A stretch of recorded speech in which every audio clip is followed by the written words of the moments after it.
What's an order? An order is the system that's operating. How do you operate?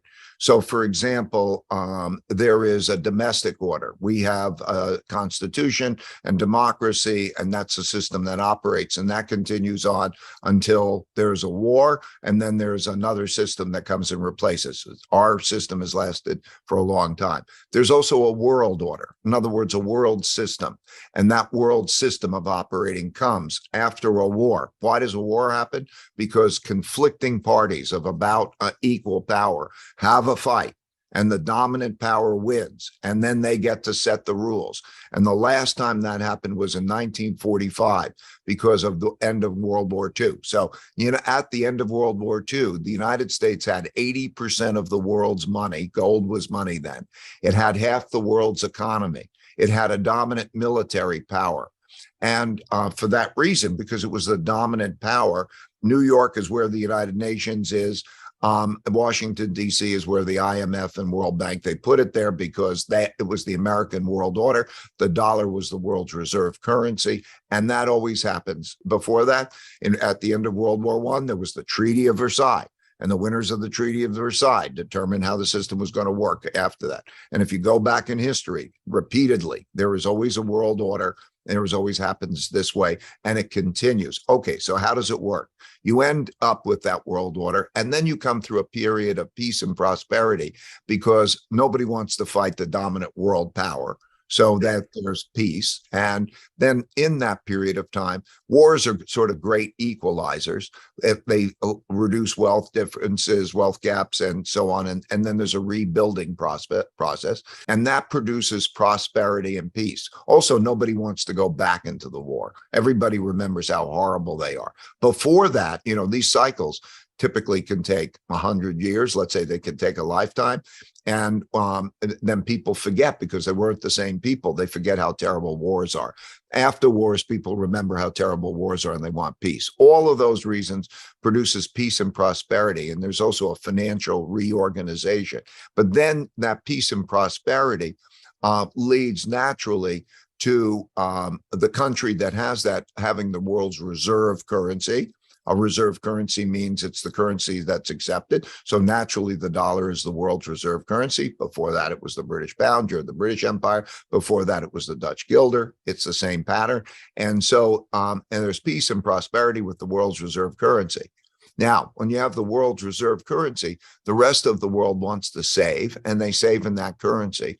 And that leads the country who has the world's reserve currency to borrow. It gives them what's called the exorbitant privilege of being able to borrow and print the world's currency. Boy, that's a good thing to have. And then what they do, of course, is as prosperity continues and asset prices go up, like stocks go up and everything does really well, it encourages more borrowing and spending and betting on prosperity. And that begins to have a rise in levels of indebtedness. So you see debt levels rise. And the third thing it does is it creates greater wealth and values gaps. They become greater naturally. The wealth that's built up is distributed unevenly. And those who make a lot of money then begin to have a larger wealth gap. And that creates also an opportunity gap.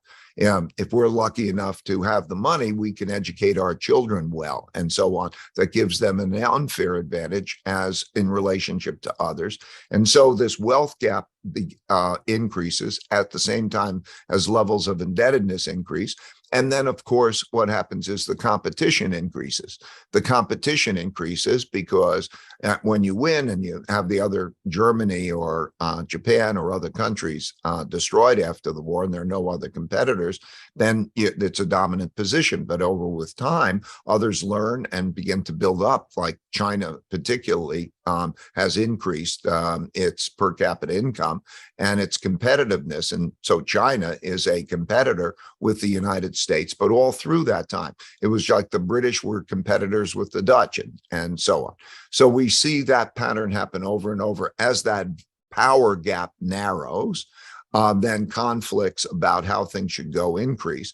And internally, there is a conflict over wealth and wealth gaps. And then there's a higher level of indebtedness, which makes for a worse set of circumstances. And that combination of circumstances leads to more conflict and more problems. So traditionally, you see that if you have a lot of levels of debt, the classic way that you see this is, what does a government do when it doesn't have enough money?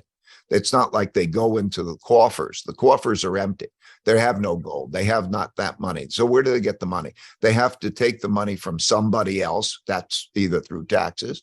People get angry when they're taking it away, and there's a big fight over it. So what they usually do is they print money.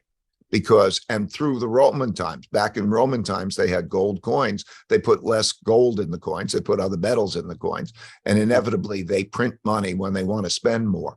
And that, of course, produces the inflation. It devalues the value of money. And you lose buying power. And when that happens, at the same time, there's a large wealth gap. An opportunity gap that produces a lot of internal conflict of the sort that we're seeing now. You always see populists of the left and populists of the right. What's a populist? A populist is a person who will fight for their side.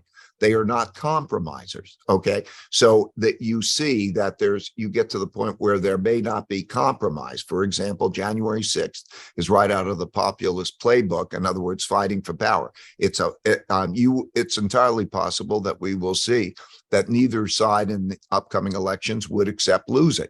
Okay. And there's a conflict. So you have that populace and that greater extreme of the left and the right. You have more internal conflict. And then as you have the rising power challenging the existing power, you have the world conflict. And then normally that produces a resolution, which happens through wars, because there's no world court that you bring your case to, and then there's a jury who makes a decision. It's typically through conflict. You have the next war, and you do the same thing over and over again. So that, by and large, is the pattern.